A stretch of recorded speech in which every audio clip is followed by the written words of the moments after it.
Welcome guys, and I got the AEM Cold Air Intake system for the Honda Ridgeline. I apologize, it's actually filthy. It's pollen season. I'm gonna get this thing open, so we'll be doing an unboxing. We'll be doing some sound test. We'll be doing some install video of putting it in this area right here, and then give you the overall results and what we think of it. So stay tuned. All right, let's see what we have in the box here. Paper. License plate frame.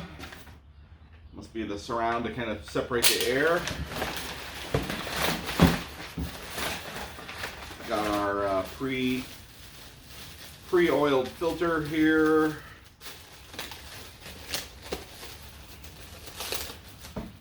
You know, just a standard cone filter, K&N style. You know, it's their AEM dry flow. Got a bunch of clamps. Got this really nice powder coated metallic like silver pipe here. This is the big air box to separate the hot air from the engine from the filter. One rubber and a big old thing of instructions. So I'm going to read through this and then we'll get started on the install. Alright, the very first thing we need to do is we need to get this engine cover off and this big cowl cover off here so that we can get to the air box part that goes up underneath here. This thing just snaps on all around. Just kind of bring it out, put it in a safe spot. And then this big cover right here, it just kind of presses on. Just kind of pull your way across from one side to the other, unsnapping it.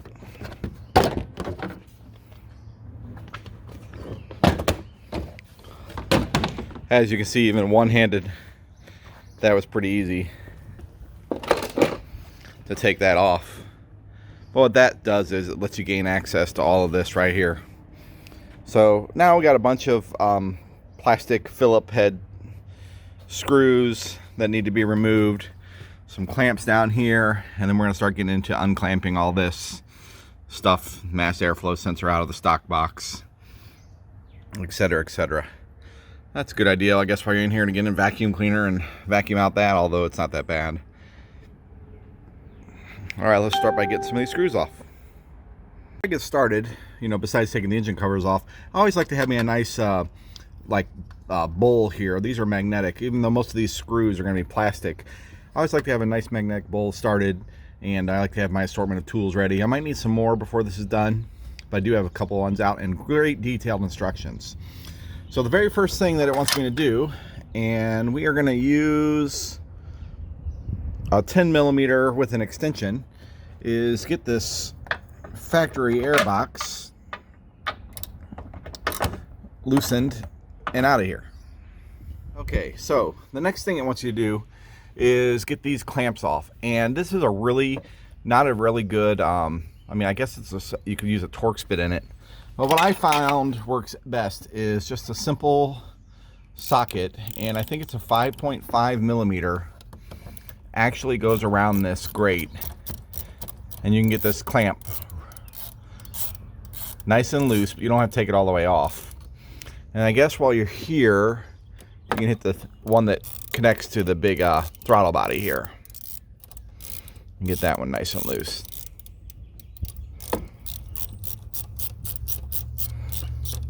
All right, and then the very next thing it wants us to do is get this mass airflow sensor. You just push this little clamp down, kind of pull this out, disconnect it from the track here, and we'll leave this in here for now so we don't risk damaging this. And now let's go ahead and go to our intake screws and get this part out.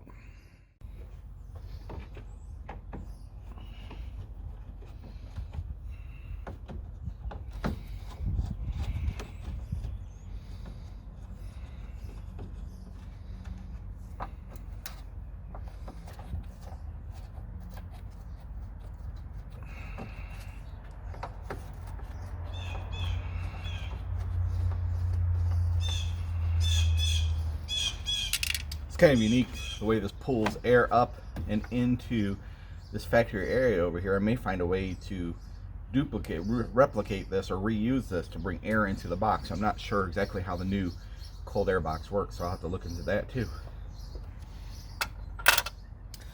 All right, the cold air scoop, what this is. That's that little piece, get that out of the way. Get that out. All right.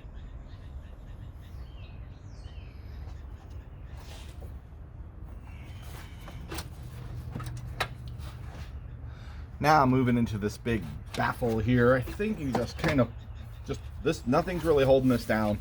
No screws, no bolts. It was just kind of pressure fitted into the box right here. It seems like it's also drawing air down. I'll show you that closer up with the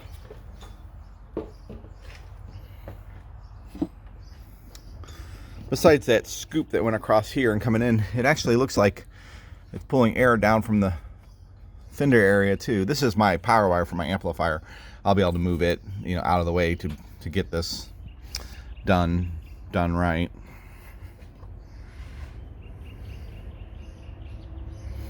All right, the next thing we need to work on is we need to get this rubber hose off between the air box and the throttle body.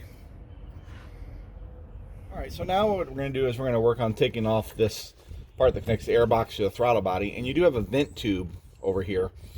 We had to just, you know, the mass airflow sensor thing was tucked into here, and this one was tucked into here. Now it's removing this clamp. I got this really neat tool right here. This is really neat for pinching these clamps. Although this one pinched really easy even by hand, but you know, sometimes these things can be fussy. This is a nice clamp. It actually will take these and ratchet them down and leave it clamped, and then all you need to do is pull this vent tube out. Slowly working it, wiggling in it, pushing it towards the firewall. As you can see, got it a lot further out, so it's about ready to pop out. This should be done here in a second.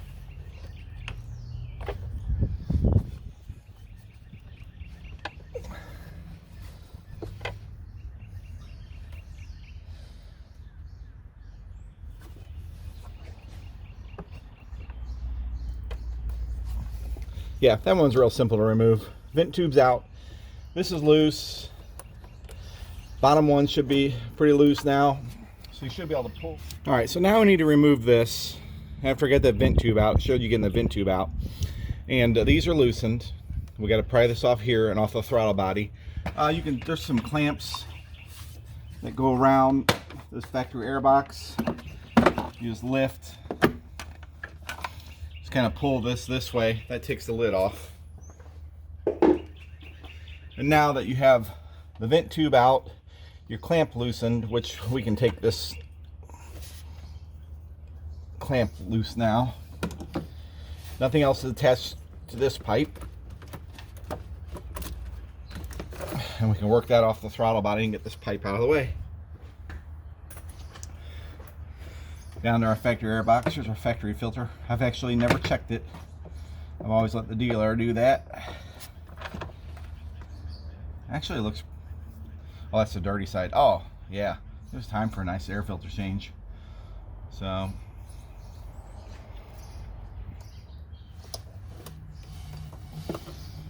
all right, so I did not have to pry this piece off right here. Let me see if you can see it in the video. Yeah, there is a little, this just gets pressed down from the back side right here. There's a little release, and that pulls out both directions. We can actually get those connected back together. Now, let's see. Okay, like I was saying, I don't know what this big loom, how it's attached down here. I can't see it. I had to remove my amplifier battery. And we have one hidden screw down here holding the air box on. Sorry, I forgot about that.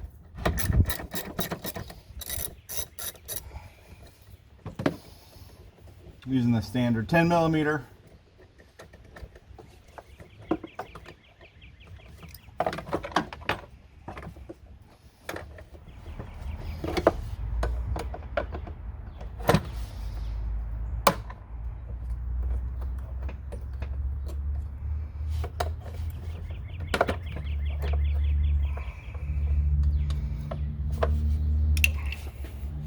Well, as you can see, I was trying to maneuver it out and I still couldn't figure it out, so let's use that pry bar to get that off. Now this whole thing lifts out.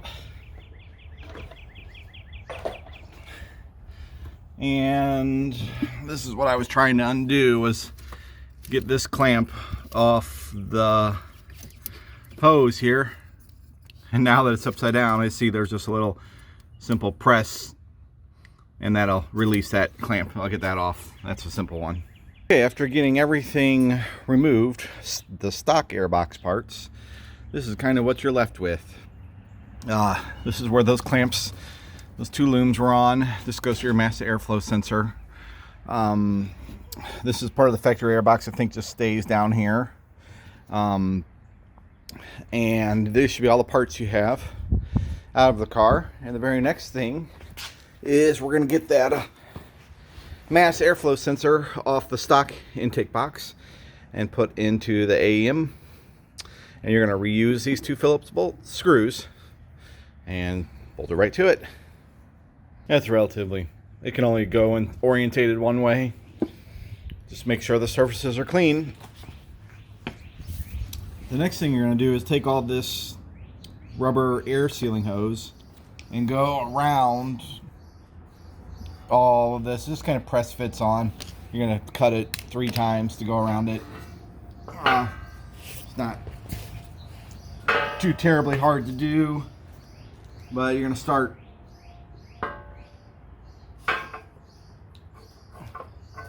by pressing it down as hard as you can around this corners and work your way around. I'll show it to you here at the end. Okay, with the rubber gasket all installed around, pressed on tight as it can be. I just basically started here, went around, pressed it, cut it, did the circle, cut it, and the exactly leftover part fit right there. They actually say exactly how long to cut them, but I just did it as I put it on. So that's the airbox, all rubber air sealed up. Now let's do the next step. Time to start installing the box. The very first piece to go on is, this is supplied with the kit, and it is getting threaded on in here. This is the rubber isolation mount, and it just goes into the factory hole, and I guess you just tighten it as tight as you can by hand here. The rubber isolation mount. Alright, that was that last bolt we took off to remove that airbox. And then we have this bolt up here also that uses something from the kit. Let's see what it is. Alright, so these are great detailed instructions, by the way. Install a rubber isolated mount. Install the heat shield. Rotate and counter place rubber washer between heat shield and mounting location. Rubber washer. Rubber washer. Pretty straightforward. Alrighty, using the supplied bolt, which we have 2 supplied bolts here. Tighten heat shield mount inner fender location with this rubber. Make sure it all lines up properly. Well, I will do that. Okay, now with the heat shield installed in the proper place, I got the upper bolt. The bottom bolt for that rubber isolator gets a bolt and a washer. And you got to kind of lean up over the car and kind of tweak the little shield a little bit to get it right into a little pressing, bending the tab a little bit down on the heat shield. No big deal. Thread this sucker by hand to start, and that's about it.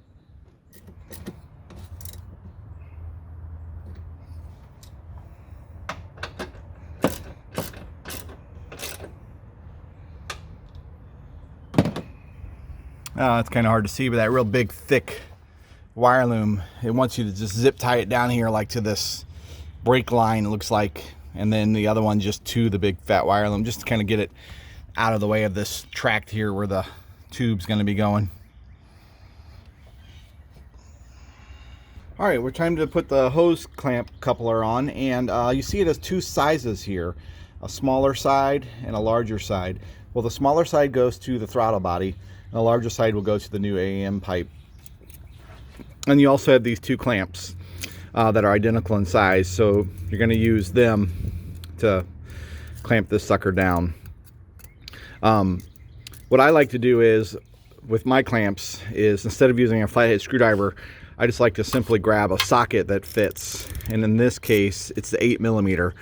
And that just makes it a lot easier to tighten these down. They want you to do it to 30 pounds. I mean, just do it till it's tight. You really, if you over tighten these, it will just break the metal. And if it's not tight enough, you'll know. But these things grip really well.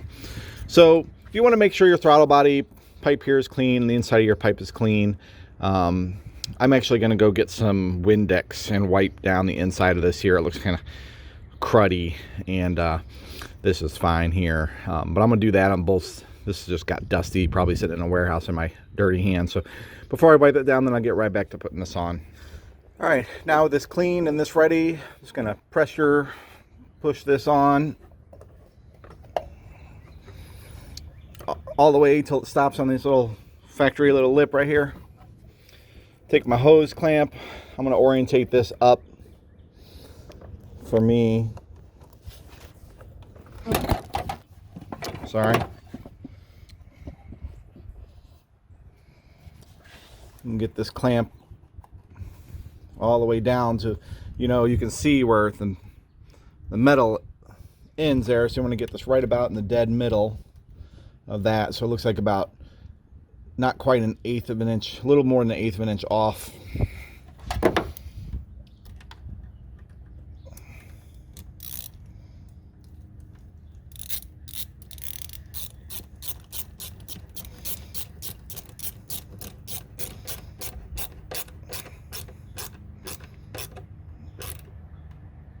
You'll know when to stop. That's not going to come off. And you want to go ahead and get your other clamp on and just kind of sitting here ready. All right, next. All right, so the next thing that's going to go in is the AEM pipe. So you got your vent hose here, and it came supplied with this little, I'm just going to use a little spit.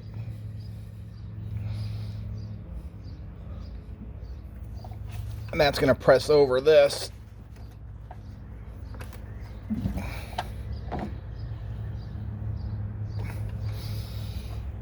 And this is going to press over the little nipple that comes off the AEM heat shield.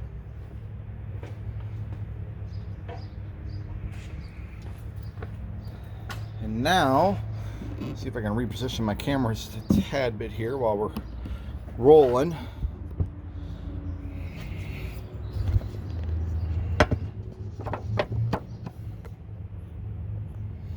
All right, never had to stop. Okay, sorry. We're gonna start pressing this into here before we're gonna get this, start working this, go from the side I can't see.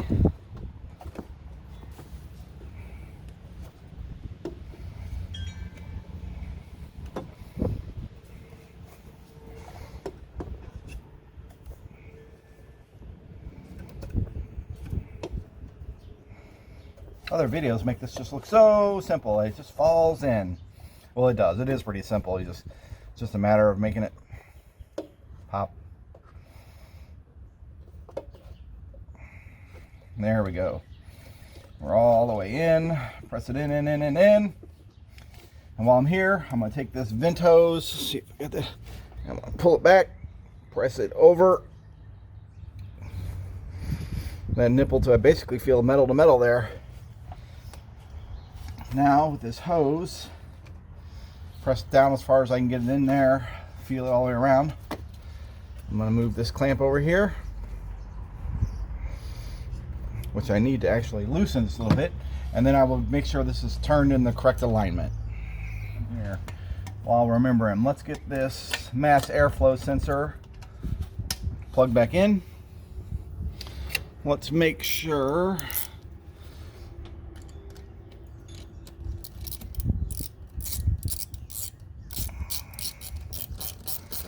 that our hose clamps are nice and tight.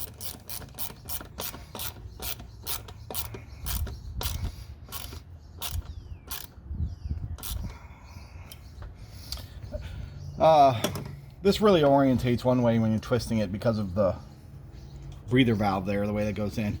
And now I think you can see it here. I got the clamp on the air tube. I'm gonna maneuver this down in here and up and over this pipe somehow. It's supposed to happen, so I know it can happen. There it goes. Well, this is something I didn't see in the instructions, and I kind of figured this little part went here. This was just bent up at a really funny angle, but basically I misspoke at the beginning about this air duct intake piece. So we are going to reinstall this, and it'll be pointing right down at the air filter, and the stock air box just fits right on top of this, just like an isolator. And we're going to reuse these 2 screws, you know, these 4 screws that hold it down, and that'll track that air up directly to the air box. So let me get that all on, and this will be finished up.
See if you can see that piece I was talking about up underneath here. This little arm, this little rubber sits on a nice isolator.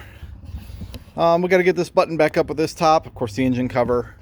I'm gonna get some, this is terrible, I'm gonna get some wire loom. I have it at the shop. I don't have any here, to go over this, keep rubbing from happening and exposing the wire. But this wire from the battery terminal to here, you're supposed to leave these less than 12 inches definitely, because that is not fused between there and have no movement. So this wire is real important to get protected, because if it shorts out, it'll just keep shorting out. So, but yeah, that's the full intake install. Everything's nice and tight. Got your Magnaflow airflow sensor hooked back up. These wires that were hooked up, they're fine. They're not too loose or, you know, going anywhere. So I'll get this all buttoned up, and then we'll do some sound test. Easy install, really. It's great and detailed instructions. You know, I didn't find much that was missing. All right, so what I'm gonna do here is get some 0 to 60, and then just how it sounds cruising. Close to 0 to 60.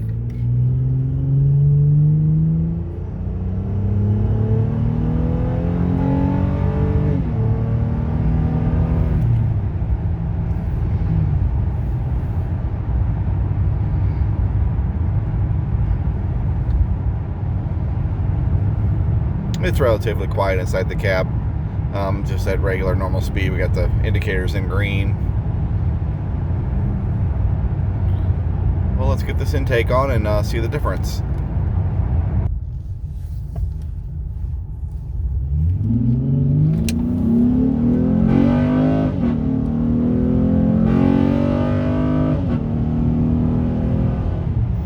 Oh, that's really funny. You can hear that VTEC kicking in through the air intake. That's really funny.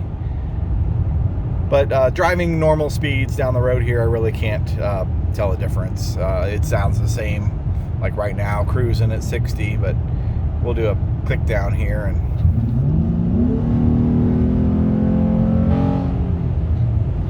it's really funny that you can hear that VTEC kick in. So it makes it quite loud. Kind of funny coming from this truck. So let me pull up to my normal spot, and we'll do some so you guys can hear it outside of the truck, what it sounds like, the Magnaflow exhaust combined with AEM intake all together out behind the building here. So hold on.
Well, now that you've heard it just like in regular mode, doing some acceleration and pass-bys, I'm pretty happy with the system. It's not loud at all, no drone or anything like that, just normal driving. It kind of screams when that VTEC kicks in, but that's not very often that I go that high in RPMs. And but it sounds good. It adds a nice low tone and complements the exhaust system really nice. It says it adds a couple of horsepower. Some people have done some reviews, 10, 15 horsepower. Some better miles per gallon and stuff like that. There's some more reviews like that that really get in depth with some dynos and stuff like that on the internet, on YouTube. So check those out also. And I appreciate you watching this install video and the sound test. And as normal, hit that like, subscribe button. The channel's growing, and any support that I can get, I really do appreciate it. And heading home here and show the wifey it all installed. So thanks for watching. Catch you later.